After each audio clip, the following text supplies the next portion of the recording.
एक पुरानी सी इमारत में वैद्य जी का मकान था। वैद्य जी पिछले हिस्से में रहते थे और अगले हिस्से में दवा खाना खोल रखा था। उनकी पत्नी की आदत थी कि दवा खाना खोलने से पहले उस दिन के लिए जरूरी सामान एक चिट्ठी में लिख करके दे देती थी। वैद्य जी गद्दी पर बैठकर के पहले भगवान का नाम लेते, फिर वो चिट्ठी खोलते और पत्नी ने जो बातें लिखी होती उनके भाव देखते, फिर उनका हिसाब करते, फिर परमात्मा से प्रार्थना करते कि हे भगवान, मैं केवल तेरे ही आदेश के अनुसार तेरी भक्ति छोड़कर यहाँ दुनियादारी के चक्कर में आ बैठा हूँ। वैद्य जी कभी अपने मुंह से किसी रोगी से फीस नहीं मांगते थे। कोई देता था, कोई नहीं देता था, किंतु एक बात निश्चित थी कि ज्यों ही उस दिन के आवश्यक सामान खरीदने योग्य पैसे पूरे हो जाते थे, उसके बाद वो किसी से भी दवा के पैसे नहीं लेते थे, चाहे रोगी कितना ही धनवान क्यों ना हो। एक दिन वैद्य जी ने दवा खाना खोला। गद्दी पर बैठकर परमात्मा का स्मरण करके पैसे का हिसाब लगाने के लिए आवश्यक सामान वाली चिट्ठी खोली तो वो चिट्ठी को एक टक देखते ही रह गए। एक बार तो उनका मन भटक गया। उन्हें अपनी आंखों के सामने तारे चमकते हुए नजर आए, किंतु शीघ्र ही उन्होंने अपनी तंत्रिकाओं पर नियंत्रण पा लिया। आटे, दाल, चावल आदि के बाद पत्नी ने लिखा था, बेटी का विवाह 20 तारीख को है, उसके दहेज का सामान। कुछ देर सोचते रहे, फिर बाकी चीजों की कीमत लिखने के बाद दहेज के सामने लिखा, ये काम परमात्मा का है, परमात्मा जाने। एक दो रोगी आए थे, उन्हें वैद्य जी दवाई दे रहे थे। इसी दौरान एक बड़ी सी कार उनके दरवाजे के सामने आकर रुकी। वैद्य जी ने कोई खास तवज्जो नहीं दी, क्योंकि कई कारों वाले उनके पास आते रहते थे। दोनों मरीज दवाई लेकर चले गए। वो सूट बूट में साहब कार से बाहर निकले और नमस्ते करके बेंच पर बैठ गए। वैद्य जी ने कहा कि अगर आपको अपने लिए दवा लेनी है तो इधर स्टूल पर आए, ताकि आपकी नाड़ी देख लूं, और अगर किसी रोगी की दवाई लेकर जाना है तो बीमारी की स्थिति का वर्णन करें।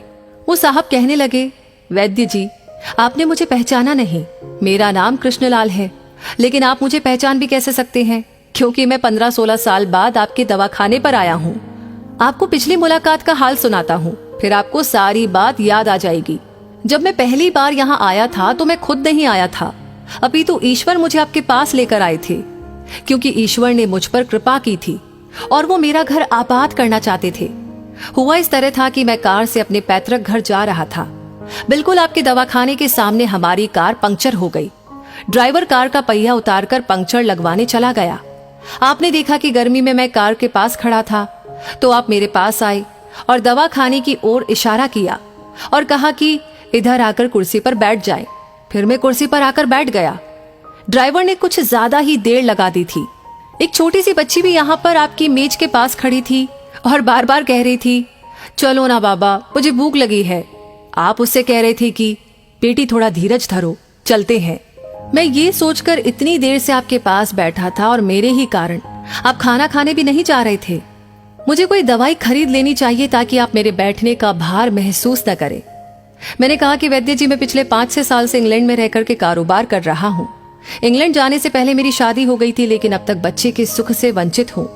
यहाँ भी इलाज कराया और वहाँ इंग्लैंड में भी, लेकिन किस्मत ने निराशा के सिवा और कुछ नहीं दिया। आपने कहा था कि मेरे भाई, भगवान से निराश न हो। याद रखो कि उसके कोष में किसी चीज की कोई कमी नहीं है। आस, औलाद, धन, इज्जत, सुख दुख, जीवन, मृत्यु, सब कुछ उसी के हाथ में है। ये किसी वैद्य या डॉक्टर के हाथ में नहीं होता और न ही किसी दवा में होता है। जो कुछ होना होता है वो सब भगवान के आदेश से होता है।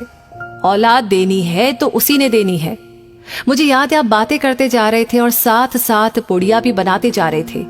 सभी दवा आपने 2 भागों में विभाजित कर दी, अलग अलग लिफाफों में डाली थी और फिर मुझसे पूछकर आपने एक लिफाफे पर मेरा और दूसरे पर मेरी पत्नी का नाम लिखकर दवा उपयोग करने का तरीका बताया था। मैंने तब वो दवाई ले ली थी, क्योंकि मैं सिर्फ कुछ पैसे आपको देना चाहता था। लेकिन जब दवा लेने के बाद मैंने पैसे पूछे तो आपने कहा था, बस ठीक है। मैंने जोर डाला तो आपने कहा कि आज का खाता बंद हो गया है। मैंने कहा, मुझे आपकी बात समझ नहीं आई। इसी दौरान वहां पर एक और आदमी आया और उसने हमारी चर्चा सुनकर मुझे बताया कि खाता बंद होने का मतलब ये है कि आज के घरेलू खर्च के लिए जितनी राशि वैद्य जी ने भगवान से मांगी थी वो ईश्वर ने उन्हें दे दी है। अधिक पैसे वो ले नहीं सकते। मैं कुछ हैरान हुआ और कुछ दिल में लज्जित भी कि मेरे विचार कितने निम्न थे और ये सरल चित्त वैद्य कितना महान है। मैंने जब घर जाकर पत्नी को औषधि दिखाई और सारी बात बताई तो उसके मुंह से निकला, वो इंसान नहीं, कोई देवता है। और उसकी दी हुई दवा ही हमारे मन की मुराद पूरी करने का कारण बनेंगी। आज मेरे घर में 2 फूल खिले हुए हैं। हम दोनों पति पत्नी हर समय आपके लिए प्रार्थना करते रहते हैं। इतने सालों तक कारोबार ने फुर्सत ही नहीं दी कि स्वयं आकर आपसे धन्यवाद के 2 शब्द कह सके। इतने बरसों बाद आज भारत आया हूँ और कार केवल यहीं पर रोकी है। वैद्य जी, हमारा सारा परिवार इंग्लैंड में सेटल हो चुका है। केवल मेरी एक विधवा बहन अपनी बेटी के साथ भारत में रहती है। हमारी भांजी की शादी इसी महीने की 21 तारीख को होनी है। न जाने क्यों जब जब मैं अपनी भांजी के भात के लिए कोई सामान खरीदता था तो मेरी आंखों के सामने आपकी वो छोटी सी बेटी भी आ जाती थी और हर सामान में दोहरा खरीद लेता था। मैं आपके विचारों को जानता था कि संभवतः है आप वो सामान न ले, किंतु मुझे लगता था कि मेरी अपनी सगी भांजी के साथ जो चेहरा मुझे बार बार दिख रहा था वो भी मेरी भांजी ही है। मुझे लगता था कि ईश्वर ने इस भांजी के विवाह में भी मुझे भात भरने की जिम्मेदारी दी है। वैद्य जी की आंखें आश्चर्य से खुली की खुली रह गई और बहुत ही धीमी आवाज में बोले, कृष्णलाल जी, आप जो कुछ भी कह रहे हैं मुझे समझ में नहीं आ रहा कि ईश्वर की ये क्या माया है। आप मेरी श्रीमती के हाथ की लिखी हुई ये चिट्ठी देखिए। और वैद्य जी ने चिट्ठी खोलकर कृष्णलाल जी को पकड़ा दी।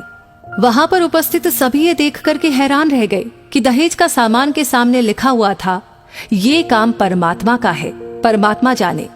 कांपती सी आवाज में वैद्य जी बोले, कृष्णलाल जी, विश्वास कीजिए कि आज तक कभी ऐसा नहीं हुआ कि पत्नी ने चिट्ठी पर आवश्यकता लिखी हो और भगवान ने उस दिन उसकी व्यवस्था न कर दी हो। आपकी बातें सुनकर तो लगता है कि भगवान को पता होता है कि किस दिन मेरी श्रीमती क्या लिखने वाली है। अन्यथा आपसे इतने दिन पहले ही सामान खरीदना आरंभ न करवा दिया होता परमात्मा ने।